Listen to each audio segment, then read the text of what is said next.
Hello everyone, how are you doing? This is MD Tech here with another quick tutorial. In today's tutorial, I'm going to show you guys how to either turn on or off the background intelligent transfer service on your Windows 11 computer.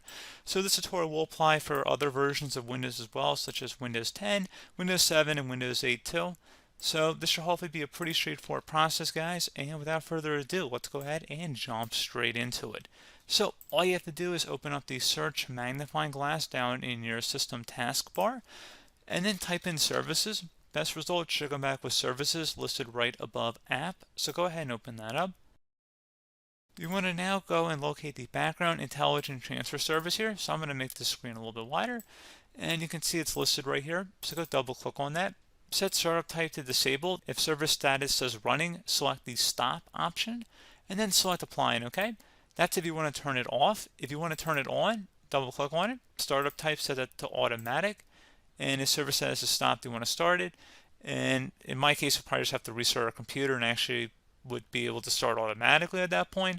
So since we can't actually start it at this present time, we'd have to just restart our computer. And since the startup type is automatic now, it should automatically start up. So pretty straightforward process, guys. I do hope that I was able to help you out, and I do look forward to catching you all in the next tutorial. Goodbye.